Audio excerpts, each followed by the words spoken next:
computer. I'm going to do that. The recording is starting. So let me welcome everybody. Welcome everyone to Webheads in Action, or we're learning together. Sorry, well, both of those. This is the 22nd meeting of Webheads in Action since we stopped meeting. We were meeting every week since 1998, and then we stopped for a while, but now we're back again. This is the 22nd meeting we're having. We're also learning together, learningtogether.net. And this is episode 487, I believe. So 487, and I'm Vance Stevens. I'm in Penang, Malaysia.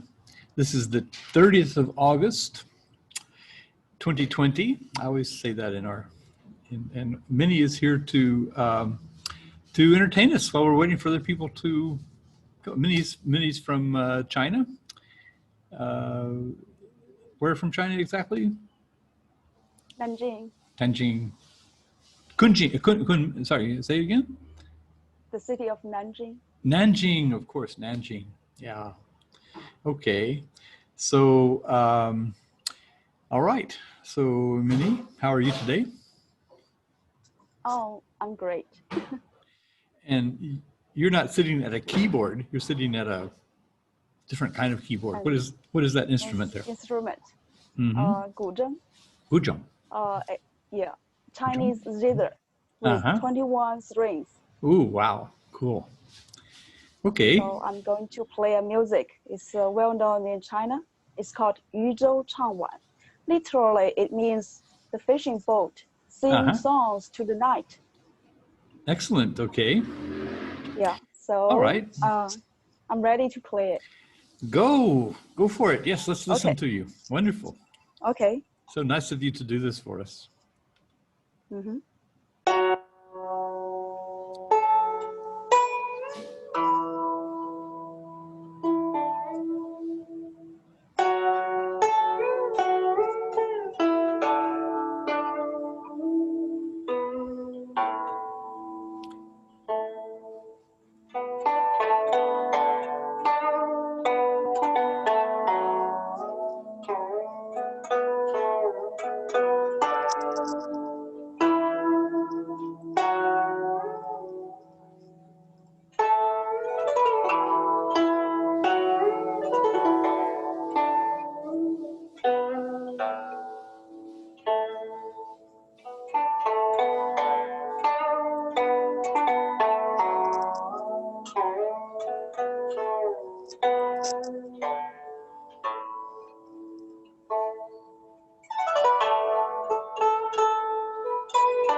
Wonderful. Well, thank you very much.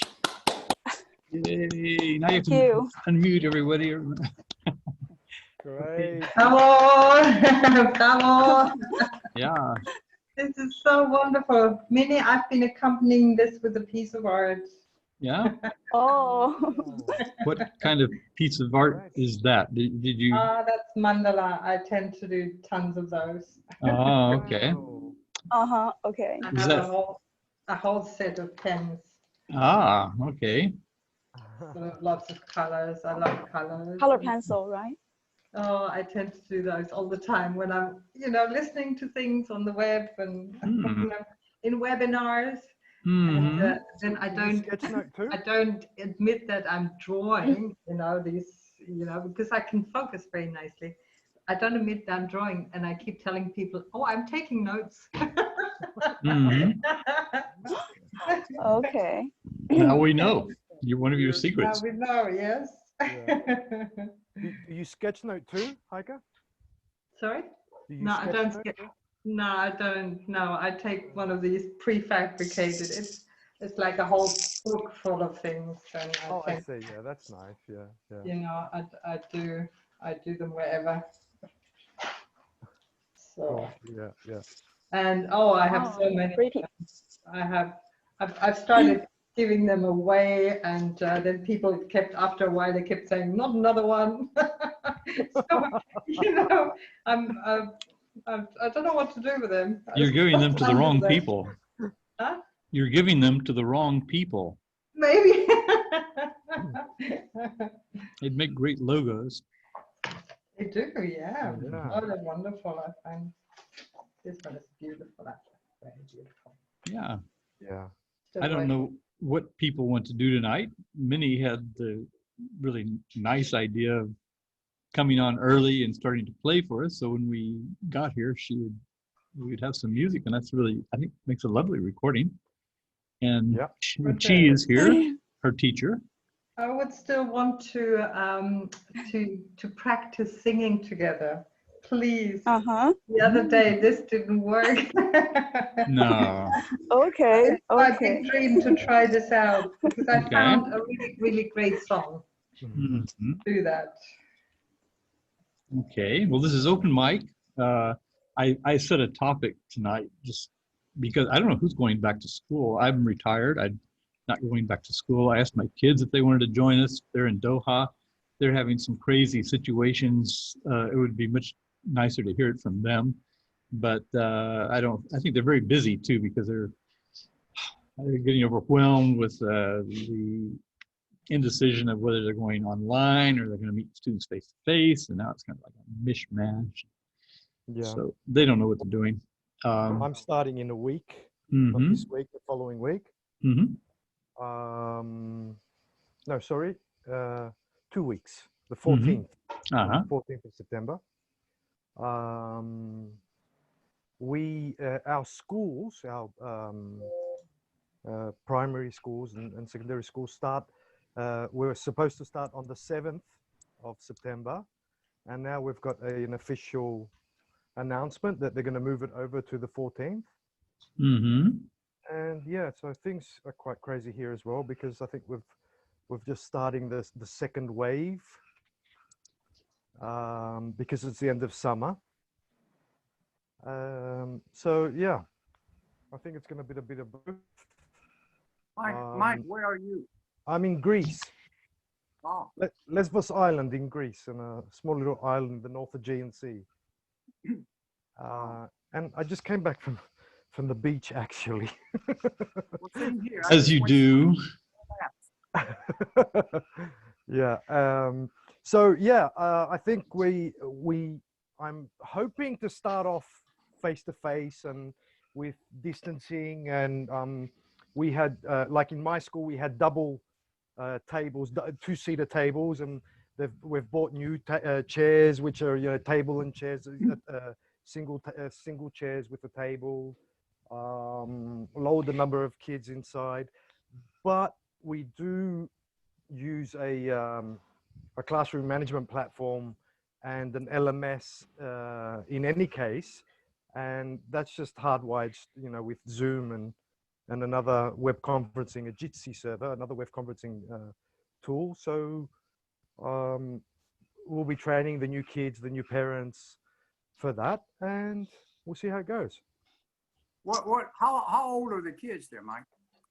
We've got very young learners, teenagers and adults. So we're a private language school. So we have all ages. Our kids start from preps or first grade of primary school. So we have 6-7-year-olds, teenagers, adults. Yeah, so we get them all. Wow. And yeah. So, you know, even from March that we had the first lockdown, we automatically transitioned to online learning, obviously. Quite a few adult groups and teenage groups kept on going throughout the summer, and they chose to stay online.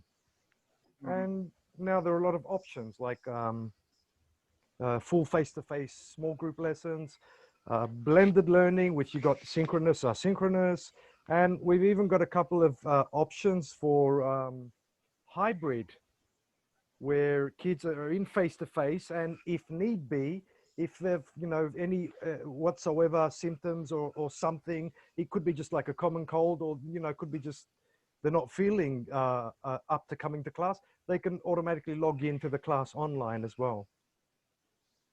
Well, that's good. Well, It sounds good, but it's a lot of work for the teachers. Really? How are they dealing with that?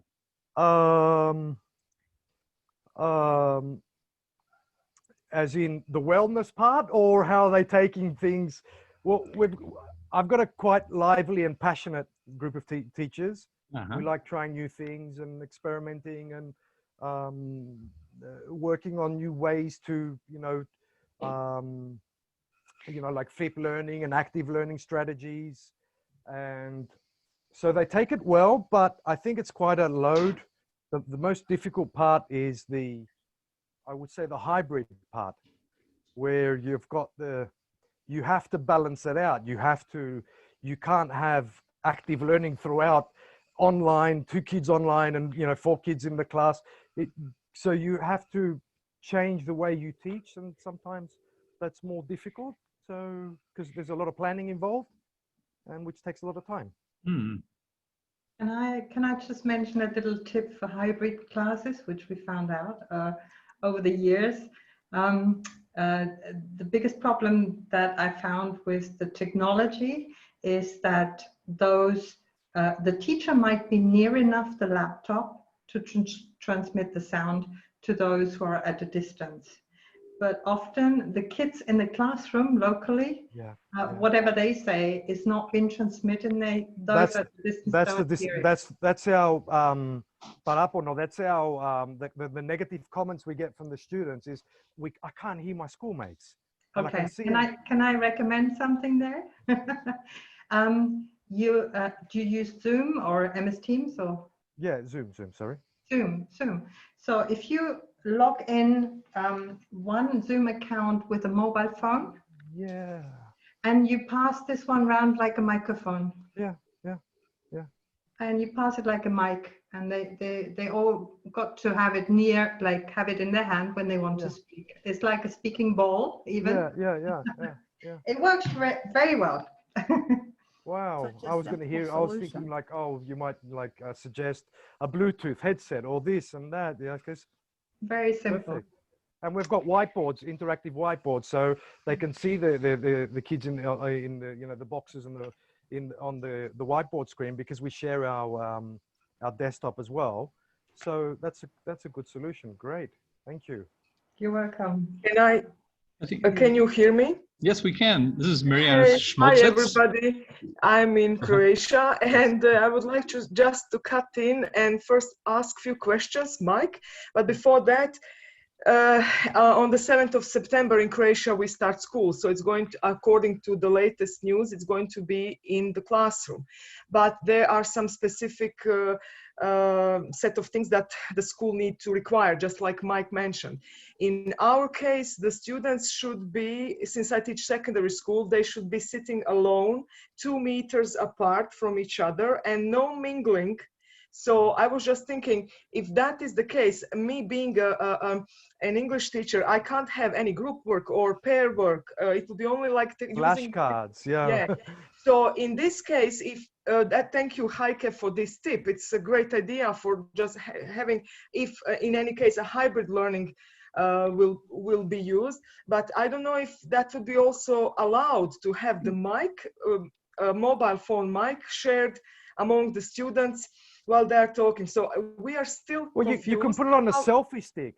If they don't, if they're not allowed to grab it, you can have it on a selfie stick. Yeah? It's your, yeah. Well, we have yeah, we have staff meetings on Monday, and our headmaster has been having meetings with the regional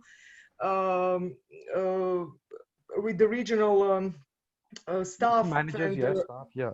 cities and the ministry. They are having online also meetings to see how are they going to tackle this situation. We'll see. It will probably depend from the county to county or region to region. So far, where I live, it's okay. But all in all, I think the teachers have been debating on how is this going to work, especially if you have teachers who have certain chronic diseases and also as well kids. And what I didn't like from the ministry, they said that the kids who have these some chronic diseases, Vance knows that my younger son has diabetes type 1. So in that case, we should ask his doctor, endocrinologist, for the suggestion whether he's going to go to school or not.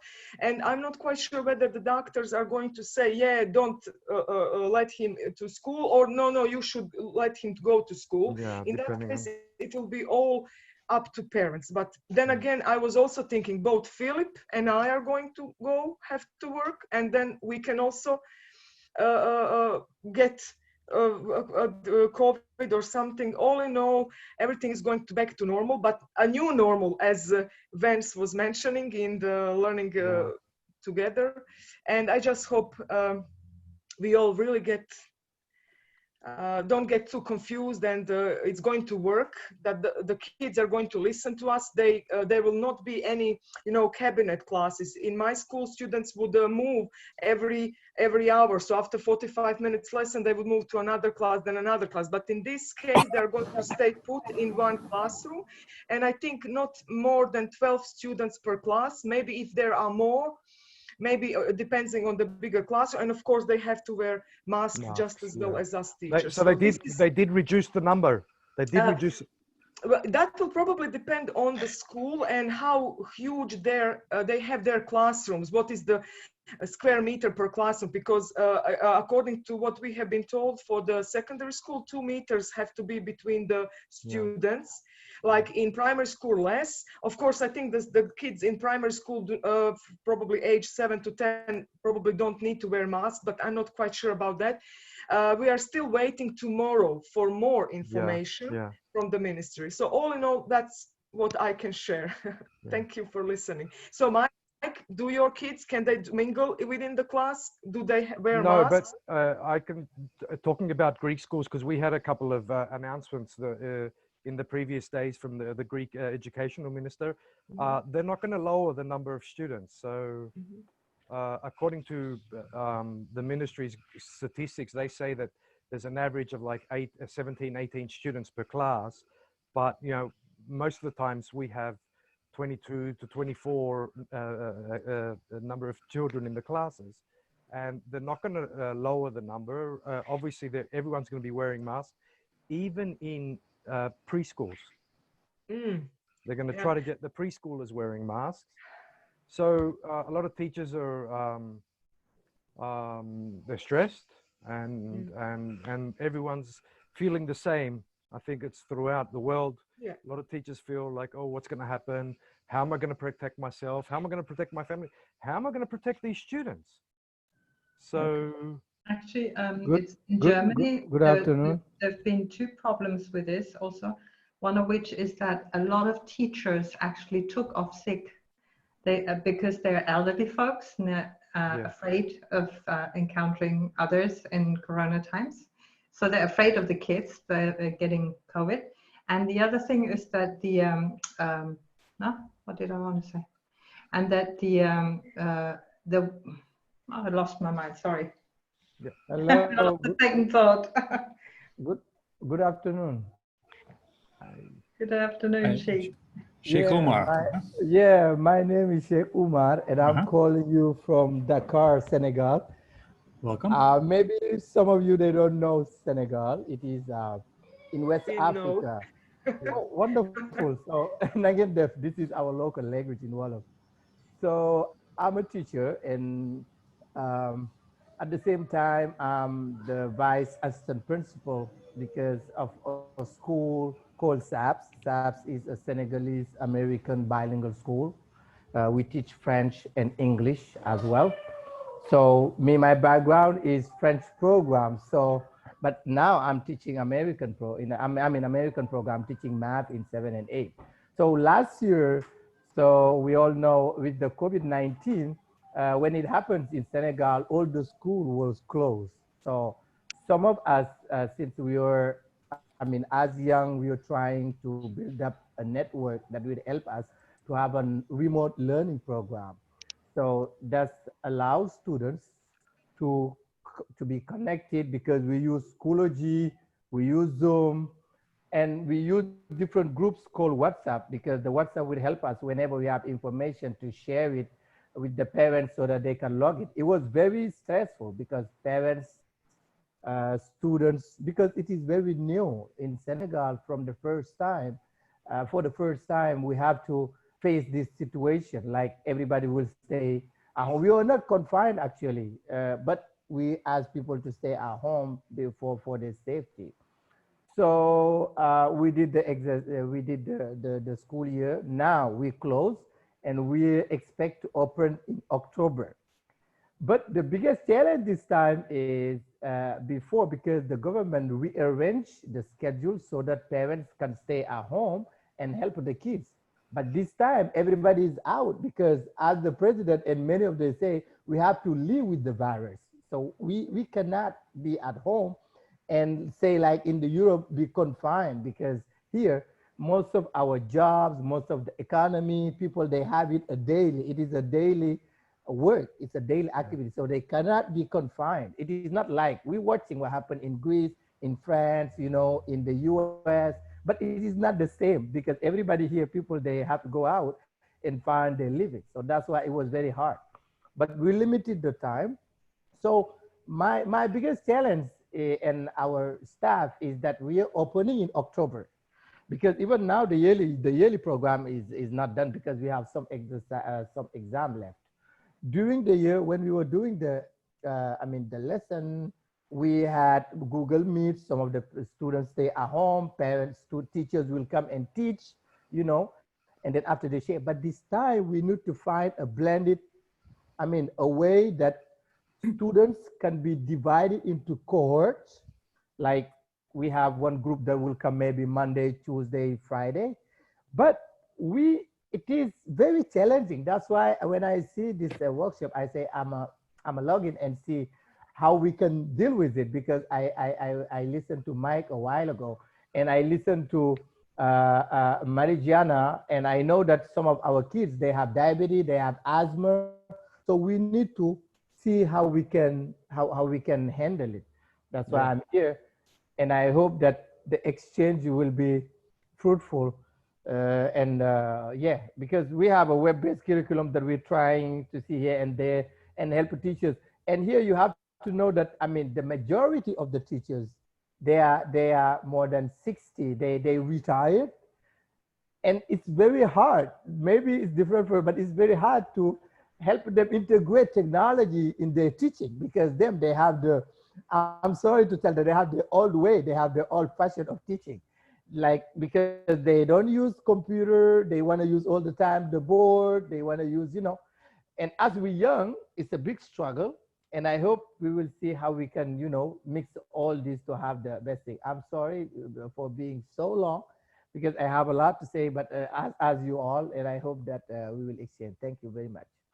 Well, we share the same problem. You know, I've been teaching since 1967, Okay. and the issue with learning online is a big problem for the older teachers. Mm-hmm. The situation is that once you get the teachers to buy in on the use of technology, it's a whole lot easier. Mm-hmm. That is the big problem. The older teachers, they fight it constantly. In fact, we have training courses here in Texas to train the teachers to use the technology. But there again, they are also fighting it. But to give you some sort of inspiration, there's a gentleman by the name of Mr. Kim from South Korea. And Mr. Kim is teaching online. He teaches about 1,000 students. Wow. South Korea obviously is making an attempt to break in or keep or maintain their position in the world today in regards to economics. Mm-hmm. And in doing so, Forbes magazine had a write-up on Mr. Kim back in 2010. And what Mr. Kim did was that he was teaching online and he was making $4 million a year teaching online. But then in 2015, he was only making $26 million a year teaching online. So until people begin to understand where the technology is going and how we can implement it, that is the biggest challenge. And obviously, we got to get into the mindset of the teachers as well. When I was teaching, I relished the day, especially when the winter came along and the autumn time came along, when it got to the point that there was a flu season going on, the kids would come and sneeze on me. And I felt that was the inoculation of me building up a protection in my system to take care of the problem. So, but you know, parents are really afraid of it because they have issues they have to deal with too, because if the kids come home and give them the flu, it would be difficult for them to go to work. But it's just a normal process as the body goes through. And as you probably noticed, if you look on a program on YouTube, I don't know how many of you have the ability to get YouTube, but if you look on YouTube, there's a doctor there, and he talks about the pandemic, the COVID-19. His website is MedCram, C-R-A-N, MedCram. And he has a series of articles that talk about, you know, how and what is happening in regards to the resolution of the COVID-19. So I turn that back over to you. Correct. But it's MEDCRAM, you know, all together.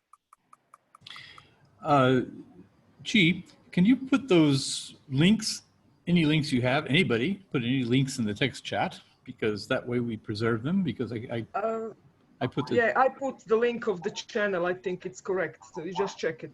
Okay. And by the way, I'm muting people because I've heard some keyboard noises. So if I do mute you, just if you want to talk, I muted Mariana. She unmuted herself. It's not a problem. I'm not trying to suppress anybody. But anyway, if I do mute you, I'm probably just trying to catch wherever that noise is coming from. So now this is a really interesting, extensive problem, I think, with Sheikh Omar. You've got 2 months to solve it. Do you have any access to training, like British Council or the U.S. Embassy? Do you have any access to, are you in Dakar or where are you exactly in Senegal? Yeah, I'm in Dakar and I'm very happy to see my director is here. Her name is Stephanie Nelskan. Hi, Yes, Stephanie. maybe she will say something after. Yeah, we have U.S. Embassy here.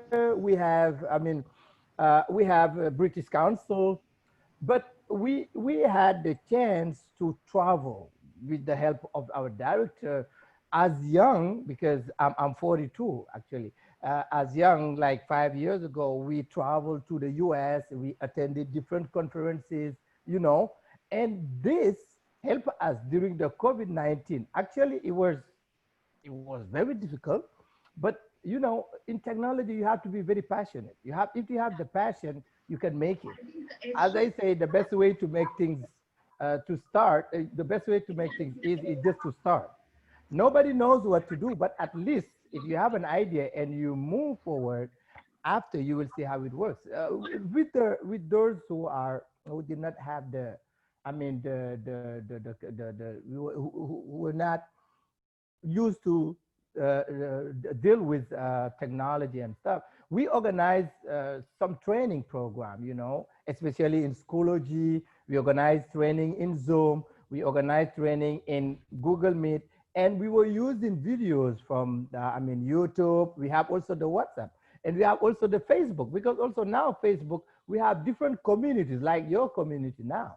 And this helps us more or less to finish the program. Everybody, you know, the students, they really enjoy it from the feedback that we receive, parents. But now the big challenge is in October. As I say, this time we need to have different court divided into groups, you know. This time it can be more or less different because you have blended programs. Each student will come, but at the same time, students will stay at home and revise. That's our biggest issue so far. But I have my director who's up, Madam Stephanie Nelscott. Maybe if she want to add something, she will say it. Well, we've been using e-learning, distance learning for the last 20 years. And I think Vance and I even go back. How far back did we go there, Vance? About 25 years? Last century. I know. but as a consequence of that, when I was working with Lockheed, I was a trainer and senior analyst for Lockheed Martin back in the old days. And when I got laid off, I went back to the university to learn how to use or develop the internet business strategist. And recently, as some of you may be aware, I started teaching again back in 2002 to 2006. And in doing so, the school that I taught at was a gifted and talented school. And the students came from all over the world, Vietnam, China, Africa, South America, so on and so forth. But these students had very little confidence in themselves. And as a consequence, we were supposed to go to debate tournaments and speech tournaments to compete. But because of the lack of confidence that these kids had, they were not able to win any trophies. So then, as a consequence of that, we needed to change the paradigm in which they think. And the thinking process was that they could not win because of the lack of confidence that they had. So I had to retrain these kids to think that they can. And the mantra we use is when I ask them, who are you? They would answer, I am not who I am. Because if I get up and make a speech, I would get embarrassed and I would break up and I wouldn't do well.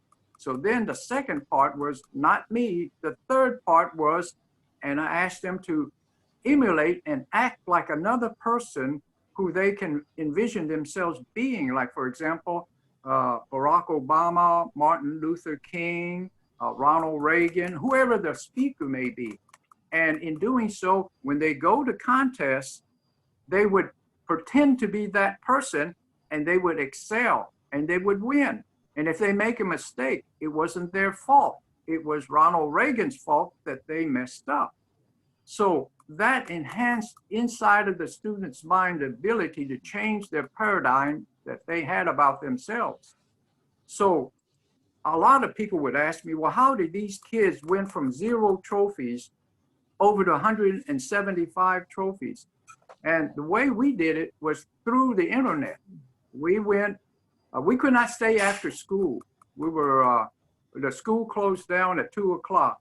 And when the school closed down at 2 o'clock, we had no way of staying in and practicing, whereas the other schools would stay from 4 o'clock to 10 o'clock at night practicing. So what we did was that we went in to the internet back in those days, they had a program called Talk Pal or something of that nature where we could talk and see each other. And we used this program to practice and critique each other. And in critiquing each other, they would really get involved with it because they enjoyed the challenge. So once they got into the mode of it, the other kids can critique them, I could critique them, and they enjoy the camaraderie. If you can build a camaraderie with your students in the internet by having them talk to each other, I think they would enjoy it more. And then at the same token, if the students can train the teachers, that's even better because these youngsters are extremely good in regards to the technology. Over. Okay, great. So let's see. I'm just reading some what people are putting in the text chat. Mariana, do you want to come in and add to what she was saying? Well, it was interesting to listen to Che and how long you have been using technology. Me meeting technology was somewhere in 2008, even though in 2011, when I joined the Webheads and the EVO sessions, all in all, I noticed that technology was something that would motivate the students. And you would notice in these past 3 months that it was rather easy for them to switch everything online. But then again, we have to be aware that there are still some students that do not use technology in a right way, pedagogical way, how to learn, to study. My students, we have been using Microsoft Teams, I've just mentioned, and my students for this lockdown would actually connect via mobile phone. Even though some of them had a laptop at home, but it was easier for them. It's that generation that usually functions in mobile phones. Then again, I also noticed that what they didn't like after 2 months was that some teachers have been forcing them to do a lot of project-based learning, a lot of stuff that they are not used to, as Che was mentioning, or even Sheikh from Senegal, teachers like the whiteboard, the blackboard, and when the teacher are teaching them in the classroom is usually frontal way of teaching, while in language teaching it's vice versa. Usually you have them in groups or they do some activities, right, and so on. So what I told my students when we were working online, you have to tell me, I will adjust. It's more easier for me to adjust to you than vice versa. So I didn't, during the lockdown, I didn't use a lot of technology, like too many tools. I know a lot of tools, but I only stick to those that I have already taught them in the class. If I did use something else, I would always have a tutorial or something made. All in all, I think that technology, whether it is used online, in this case, remote learning, or in the classroom, or as Che used it, and I used it even once when I was on my sick leave and I had to start a certain project and I was on my sick leave. I remember even Vance asked, he had some kind of a face-to-face conference and asked if anybody can join, and I was lying in my bed and I connected through Google Hangout, said, sorry, I can't use my camera, but I will join you. This is the time when I already connected my students and told them, okay, we will start a project. I connected them via Facebook, WhatsApp, and they came online. So you can use it in a pedagogical way, not too much. You have to be the one who knows when to say, that's enough, or we could do this or that. I will just finish with this. The technology helped my students to get motivated and self-confident, and the more they are gaining these digital skills, it's easier for them to, I know, to get the individuality and how to say, self-awareness of online of this era. So thank you for sharing your experience, Che, because I see that there are many similar things that we teachers get along, find out that how technology has motivated our students or how you have been using it, and I'm always eager to find out what else new can I learn? I'm sorry, go ahead, Vance. Well, I was just going to say that one thing that Mariana mentioned is that, and also that Sheikh Omar is doing, and that's connecting to other teachers. So that's very important in getting yourself, your own, even and Mike is in and out of our neighborhoods. Graham Stanley is someone else that we've been, and Barbara Dew is here. All of these are people who've been learning from one another for a long time. But that's useful for those of us who do it. We learn more about how to crack the nuts that, you know, the problem that they have in Senegal.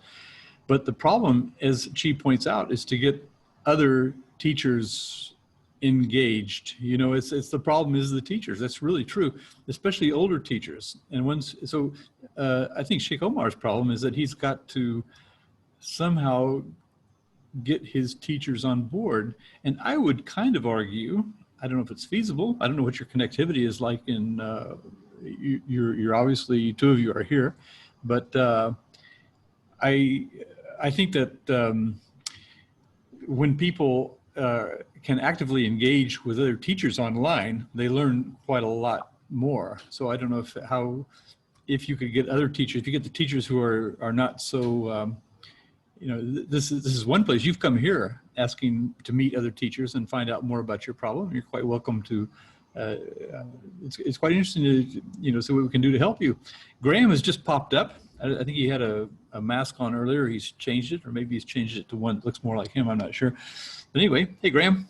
So what would you do if you could advise Sheikh Omar and Stephanie there in Dakar? Hi everyone. Yeah, it's a challenge, I think. Here I'm based in Mexico City and responsible for looking after projects across the Americas. And one of the biggest problems we had with the well, not we, but the Americas had with the shutdown is, like, you know, 60% of children didn't have either devices or access to the internet. So we have a lot of expertise now in helping students, schools, teachers to teach remotely, to do online guided learning, etc. But the big challenge is trying to reach students that way. And going back to class, I mean, I think this move to hybrid learning is going to be problematic.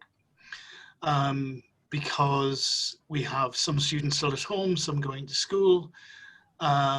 Teachers are going to be pulled in all sorts of different ways to try and support them. There are programs that I know that use radio or TV to try and reach students, because that's one of the, you know, it's an easier way to, well, not an easier, but a way to reach more students than trying to do it via the internet. So we've got a number of programs that where we're trying to support with that, etc. There's no real easy answer. I mean, I think in the long term, we need to start just as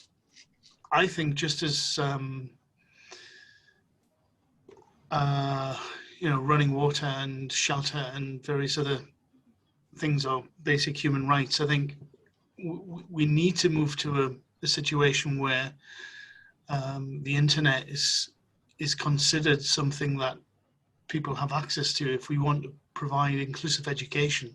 So I really think that this virus is just the start of a long journey. I don't think it's going to be over very, very quickly. And I think we should start thinking about how to provide education, for example, in different ways. Not very helpful, I'm afraid, for your situation, but that's what I think. You're working. You mentioned your programs, and I think you meant British Council programs, probably. And so, what is there?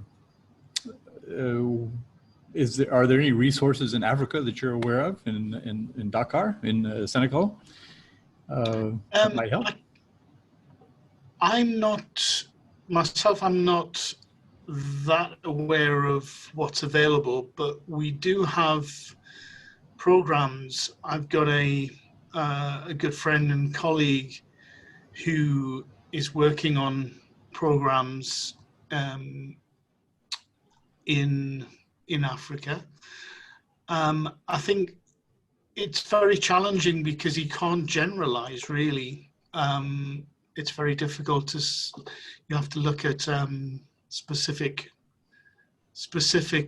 cases. For example, we've got a very important program in Rwanda that we've been working with the government on trying to deliver teacher education in low resource context situations with mobile phones, and looking at apps that don't require so much connectivity or training trainers and stuff like that. I think it's very much context specific. This doesn't help you, but what I can do is I can find out more information about Dhaka in particular, to see if that helps. If you want to get in touch with me, I can see if I can find anything that will help you.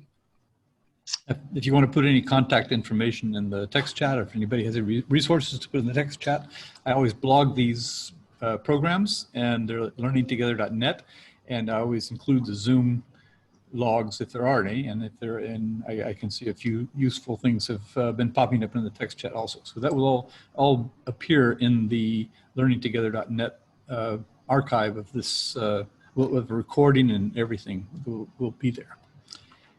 Maybe tomorrow, if we're lucky. But you know, Vance, I think since we've been working on it now, one of the gentlemen, I think it was Graham, that mentioned that they're using television. When I was in China back during the 80s, they were using television to teach, but needless to say, they stopped doing that now. Mimi and I have discovered a new program. I discovered a new program called Ding Talk. And in Ding Talk, it has a lot of bells and whistles. The Asians, I think for the most part, when they do something, they do things in one group as opposed to individual. And the government mandates that this be done, and they go about doing it. So they no longer use the television teaching, which is like a webinar. They're using other devices and other means in which to disseminate information and disseminate learning to the different students. And these are as a program that we have here, this is really what we're trying to do, is to teach others what other people are doing so that we can buy in on what really works for us, our individual settings. Now here in Texas, back in 2002, we were mandated, when I was teaching, we were mandated to go and take a course in distance learning and e-learning by the Texas Educational Agency here. But a lot of the teachers would fight that because, you know, as it was mentioned earlier, you know, it's technology and changes are very difficult to be accepted by the older people, whereas the younger people, they relish that.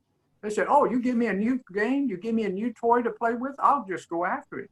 And therein is the challenge. Give them a toy and say, okay, here's the toy. You take this toy and you make it work, and this is what we need out of this toy. Like for Zoom, you go learn how to use Zoom, and we will have a contest. The person who can show us how to send off the most information to other students will win the contest. Now you throw the responsibility over to the student. And that's really where it needs to be. If the students are the ones who would take up that challenge, they will be the ones who are learning. Needless to say, it would be difficult to do this with a primary school student, but with the high school students, they could be the mentors for the younger students. Over. That happens often in time. I think to get, I'm really interested in Sheikh Omar's problem because it is really one where you have to start from scratch and you have to get people, he's got 2 months to do it. You know, if depending on their bandwidth. But anyway, he's basically got to change the mindset of the teachers. He's got to bring people on board who might then bring other teachers on board.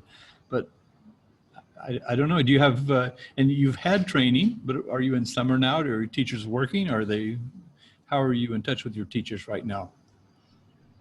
Well, right now, some of them are in class exams. So we will let them finish first so that after, but during the year, we've been having different training like through Zoom, because as I said, with the pandemic, no one is going to school and gathering, but we were doing, I mean, all the training through Zoom. And surprisingly, they love it because it gives them, the technology gives them more time to finish than if they were to write. Just an example, if they were to calculate their grade, you can just use Excel or you just use something. This is a kind of a technology will just give you all the grades. You don't even need to take a calculator or to take a phone to calculate. It has in reading 17, 13, and you add. No, Excel will add everything and give you the final grade. Okay, this is part of the thing. Me, my problem is, I think it's general. Is like students are more in advance than the teachers in terms of technology. Maybe they don't use it in a before in a very educational way, because they used to play with it. You know, they feel comfortable. But the problem is, and this is about education, because I have the feeling that most of the time, education, they are lagging behind if as far as technology are concerned here. Others, they're using technology, but sometimes education, they wanna, I mean, stick to what happened like 5, 10, 15 years ago. They don't want to change. And I think this pandemic, if there is something, the best thing that happened through that, it's never good, because pandemic is good. But we have the opportunity to change the way we teach. We have to change it, because we cannot all the time say what happened 50 years ago, 70 years ago. You know, we are in a country that was colonized by French, you know, and them, when they were living, they live all the way of teaching, which is, I mean, I think we have to let everything pass and we move forward. That's why the American program, that's why also it helps a lot, because you will see that there they have a different way of teaching, you have individual learning, and this also you can have it. But also the biggest challenge in technology is how to have students engage, how to engage them in what you're doing, because they are not in front of you. And you need to give them something that will help them to be more involved. And unfortunately, sometimes, like if you have a session, sometimes can mute his phone or doing something else, and you think that he's still following, whereas he turned off his camera. So these are the big issues that I think maybe we need to see how we can fix. But coming back to teachers, I think what happened COVID this time, yeah, they are more involved, and you can see them because many are doing research here and there, and they trying to call you. But I'm in Zoom. How to take this? How do we? I mean, log in. How do we talk to? And I think, yeah. Mm-hmm. I think also. But I have my director upstairs. Maybe she can say something. Madam Stephanie Delka, she's still there. Yeah. Let me listen. Hello, everybody. Hi. Hi, everyone. Hi. Do you hear me? I just want to know if you hear me. Oh yeah, Stephanie. Hi, how are you? Okay. Good. Yeah, great. Let me just, I think, clarify something. From March to the end of June, all of our teachers were using the technology, teaching through e-learning. You know, and they had to, in the end, master Zoom and Schoology and all of that. I think our tech team did a fantastic job of coaching them and doing training. And I think the challenge is how to, as Shekobar said, how to make best use of e-learning through and how to engage students through the e-learning, because our teachers had a tendency just to show themselves at a blackboard and lecturing. So any help in and training in that sense would be very beneficial for us because we need to, our teachers need um, to learn how to engage students and how to conduct interactive remote learning experiences for the students. One of the ways we thought would be helpful is um, to have a web-based curriculum. So the teacher would be able to track students through a curriculum that was already engaging and enriching, and he would be more less a coach, and he could do more personalized and individualized instruction based on how the students interacted with the master, how the students interacted with the material. But we don't know of those web-based curriculums. We didn't use any web-based curriculums from March to June, and we're looking at what's out there. We have the two systems. We have the French system and we have the English American system, and there's a wealth of information in the United States, or with United States-based programs. Less of that in French. So any information about web-based programs and curriculums in French would be very, very helpful as well. And then I think the other challenge that Shekomar mentioned was that our students, they have the technology, but they won't have their parents, or they won't have an adult at home that can accompany them or even supervise them when they're at home doing remote learning. So that's another challenge, because their parents now are back at work, because like he said, the government has mandated that we live with the virus, and so business has to go back as usual. And from March to June, parents were home because we were on lockdown, but now so how do we deal with that? Stephanie, if I may offer some advice here.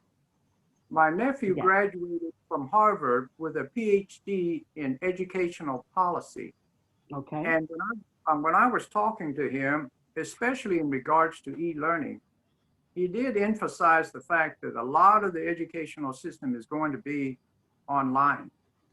Now, I think what we know is that we have information. We have already answered the basic questions of what, who, where, when.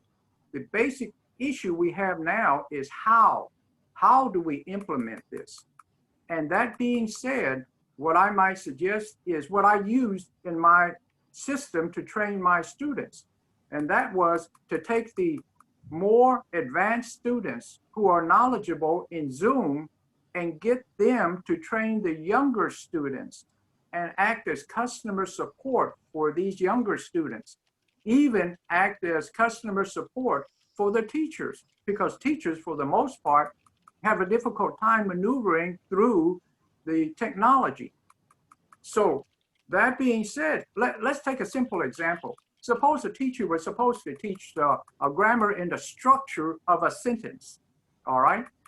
The student can go online and find a lesson plan for that particular topic. And once he gets that lesson plan, he can disseminate that lesson plan to the students. Now that the students have that lesson plan, their students are then obligated to teach the other students, or even teach the teachers, the structure of how to create a sentence. So here you place the responsibility on where it really needs to be, which is on the student. A senior student can teach a junior student, and therefore it relieves the teacher of the big responsibility of trying to teach every student. Now that's one possibility.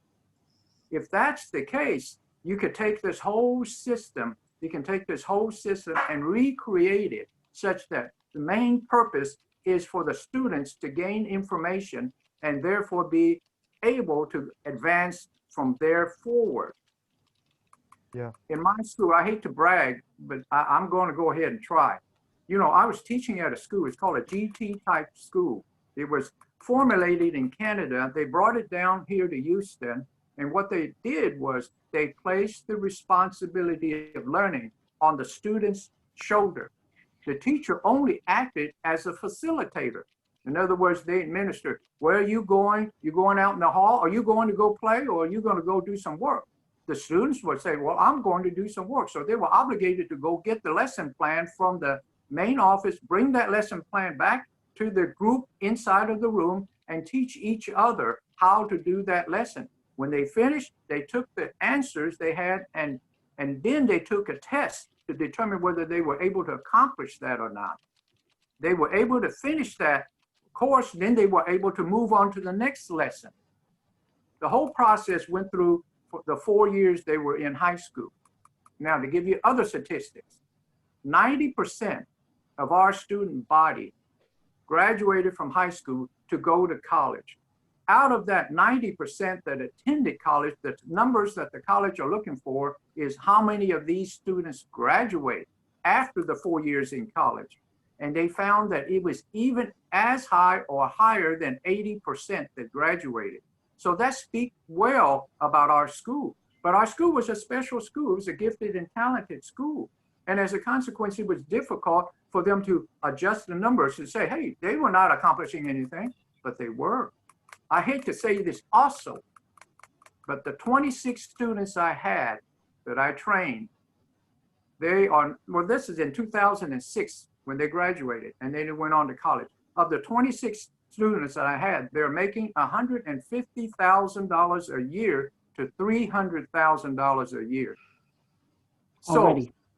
then I say, hey, what about me? I was only making $50,000 a year. She said, tough, you're a teacher. You're gonna have to. Those that can do, those that can't teach. Remember that one? No, I don't want to remember that one. I know it, I don't. Hey, I would just like to add a couple of things too. Something that I tried and tested this year as well is I used the notion of building online communities of learners.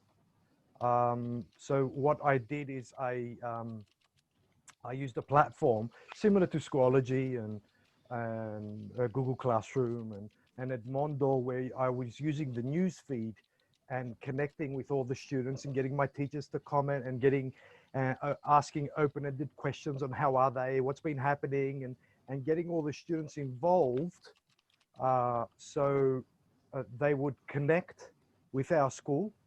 And also I suggest gamification. See if you can gamify all the process of learning using the notion of points, levels, points, badges, levels, and leaderboards. That engages student. You know, I was hearing talking about engagement and sad. I thought of a quote from a rough quote from Zoltan Durny. He said that motivation helps prepare the deal, but engagement is the thing that's going to seal the deal with getting students involved in learning. And that the notion there is that kids, they have motivation these days. They want to learn, most of them anyway, yeah? And it's our job to motivate them. But the thing is that what I saw is that even though they say, yes, I'm going to go home and I'm going to work for you and I'm going to come back and I'm going to have everything ready for your class, whether it's online or not, they would be bombarded with so many other attractive options like gaming and YouTubing and all these things where it would just, you know, phase out. So our job is trying to build a community of learners where we can take some of that free time and get them involved in their own learning. Mike, you're right. The problem that they have, the students, we got to understand these are young minds. It's not like in my case, I'm 77, but I can still talk to students. The point here is that what we need to do is, like you say, to engage these students, but go to their grounds. Like you play basketball. If I come and play basketball with you with a baseball bat, it just doesn't work. So what we need to do is to buy in on what they're interested in. Now, I'm sure Vance can tell you about it. I know y'all don't can tell you about it, but there was a program back about 20 some odd years ago called Second Life. And it was the students were using the Second Life to create little facades that they could deal with and get other people involved. Now there are more and more games out there that are available. So what we need to do is to understand structure and create structures to lead the students into where we need them to be. Yeah. So teachers are only facilitators. They're only taking the students' wherewithal and pushing it to the other direction. If the teacher wants to teach with this new technology and they feel that they are so encumbered, why not have the students teach the teachers? Flip it. Flip Right. the classrooms. Correct, Yeah. correct. I know that Hans has to go now. All right. This is probably the time for you. I was just wondering who wants to do a song. Can we do it, or shall we do it next week? You suggest? Well, I would like, Phil Brown has joined us, and he's one of the trainers with Steve Herder at ITDI. And he just put some text into the chat, and I was just wondering if he had any insights into some of the nuts we're trying to crack here. There you are. There's Phil. Yes, fantastic. Don't forget you're muted.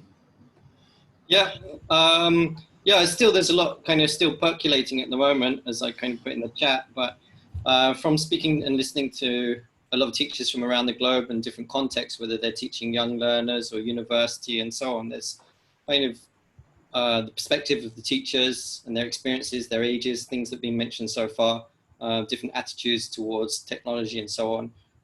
There's the parents and the reality of their situation. Like my friend earlier was talking about how people are having to go back to work and so on. But even as a parent myself with 3 young kids, you know, the last 5 months has just been crazy juggling and plate spinning acts just to kind of keep up with messages from schools and Google Classroom for one, and some occasional Zoom sessions, etc., etc. But then, of course, technology, the issue. A lot of kids, where I'm in Malaysia with Vance, but a lot of kids don't have necessary access to good internet or devices and so on. So government policy is also shaped by what can be equitable for their learners. So I think it's really hard to pin down anything that is completely generalizable, of course, because everyone's context is so different. But I'd say that, yeah, trying to see things from teachers, students, parents, and whatever technology constraints or possibilities you can explore seems to kind of be the main things to try and address with the teachers that you work with at the institution, schools you are. And then Chi was talking a lot earlier about the importance of buy-in and the attitudes that, you know, if you can get teachers buying into the idea, then that can help successful innovation and change. For here as well, the other one is getting the parents involved too. So that's kind of what I'm seeing so far. Can't really add anything more concrete beyond that for the moment. Your perception is very good there, Phil. And that's the problem right now, is to getting the parents to buy in, because the parents don't know that much about the technology. And they're worried about who's going to take care of the kids while I'm doing this and doing that. Yeah. So I think, you know, when we have a problem, that's the nicest thing to have. When you got a problem, then the challenge is to find a solution. Why not even have alternative schools? Like, for example, we have alternative teachers. And let's say that the teachers are obligated to teach from 4 o'clock to 6 o'clock in the evening or in the afternoon, wherever they're located. And the students must go into their classes and study. Let's say it's like a study hall. The students have to go into that study hall and they have to study, and then they will be under the control of the teacher. There's no difference between that and a real classroom. A real classroom is the students go to a place. Here, the students go to a place, but it's in a virtual place. So then the parents can feel assured that their kids are being taken care of because they go into a virtual room. and they're obligated to be there. If they leave that room, then obviously the teacher, the facilitator would say, hey, you left this room for 15 minutes. Where did you go? Well, I went in my bedroom to play games. Oh, okay, we'll report that and give it to your parents. All of this, it can be done by the technology. As I said, you know, we had technology a long time ago, and we need to make use of the technology today. If we don't do that, they will run all over us. They will all go away. Nowadays, they're talking about 5G, they're talking about 6G. I don't know if you know this or not, but there are some countries in the world that has 7G, but they don't want to even talk about that. My wife used to work for Cisco. She always dispute me, you know, especially when you have a wife. Be careful there, Phil. Don't, never. But anyway, going back. That's a good point. I have a wife and she has dinner ready, and it's getting a little bit late, and I kind of need to go because it's at the same time that Phil is on. I don't know, Phil, have you had your dinner already, or you? Yeah, I was catching the first part of this session whilst I was finishing dinner, actually, just after that's nice. Excuse me, but where are you? We're in Malaysia. Where are you having dinner? Malaysia. Oh, okay. Yeah. All right. So it's a little after 9, and don't want to be eating dinner too much past 10. So, but thank you very much, everyone. Here from Malaysia? Is everybody here from Malaysia? Just Phil and I. No, Greece. Houston, Texas. Houston, Texas, yes, definitely. Okay, gotcha. Yeah. Coming up to breakfast time in Mexico. Ah, there you are. There's another hungry fella in the group. Okay. Well, really, thank you very much. Heike is in Germany, and Minnie is in China. And who else have we got here? Let's see. I think that's everybody spoken for. So it was really nice to meet everybody. It was a great turnout for the event. I really appreciate everyone coming along and contributing to the discussion. And I wish we could go on more and more, but we'll be back next week. It's always open mic. So whatever you want to talk about. And Heike, I promised her she wants to do the song. She wants to get us doing it in sync. She's been experimenting with that. She did it once before in a previous session, and it didn't work very well, but now I think she's refined her technique. Next week you come early. Okay, I will come at 8 o'clock, noon UTC. Maybe you bring along some other music yourself, and let's do some music together. It was so wonderful when Minnie started today. She started with playing her instrument. It was so gorgeous. It's all on the recording in case you missed it. It's on the Facebook recording and also on the Zoom recording. It'll be on YouTube tomorrow. So yeah, she did a very nice concert, and I like that instrument. That's a very versatile one. So what was it called? Guzhou? Guzhou? Guzhou. Guzhou. Yeah, she's unmuting. Guzhou. Yeah. Guzhou. Yeah. Okay. Well, anyway, all right. So maybe see you all next week, or maybe see some of you next week, or see more people. But anyway, we'll continue the discussion then. It's been very provocative. Let me put in one more piece of information if anyone is interested. If you go to YouTube or have access to YouTube, I have some karaoke's on YouTube. And the purpose of the karaoke is to pronounce the words, and the students can see the words, but I pronounce the words and then I sing the song. So if you go to YouTube and look up. Can you put the link in the text chat? And we could just have it per posterity. I'm on my cell phone right now there, Lance, and okay. then I'll text it over to you. Okay, and I'll add it to the text chat. I'll add it in the blog post that I put on. All right. Yeah, anything you can think of, send it to me. I'll include it. I'll be doing that tomorrow. I put a link for a MOOC. Nelly Deutsch is starting next week for using virtual worlds that was mentioned. Using virtual worlds in teaching. I'm going to be a participant in that, so that's going to be. I think that's going to be quite interesting. Heike, are you going to be involved in that? I'm keeping track of things like this, and I'll make sure that it's in learningtogether.net. I'm trying to, yeah. So let's see, learningtogether.png.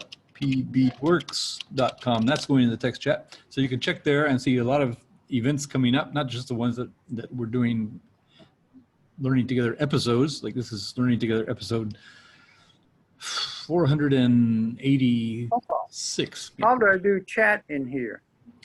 On a cell phone, I don't really know. On my computer, it's on the bottom of the screen. How do I chat in? Yeah, I don't know if anyone can help you on a cell phone interface. I find it difficult to do a lot of things on. I've also got an iPad, and Great. like I can't. Advanced source. If I want to chat, I want to. Then you can just tap and type. Great. Anyway, I'd like to say good night to everybody because my wife is very tolerant. She's a lovely person, and she makes great food. And I'm hungry. So, okay. Well, thank you very much. Nice to see you, and we'll see you all again. Nice meeting Stephanie and Sheikh Omar, and hope to see you again. Okay, Bye, everyone. I have to systematically shut down everything. Bye. Yep. Facebook Bye-bye. Live. If anybody's on Facebook with us, I'm going to stop the live stream. Bye, Facebook. Okay. Bye-bye. And thank you, Minnie. Really appreciate your concert. And the It's next my meeting- pleasure. Good, wonderful. Okay. So stopping the recording now. Bye again.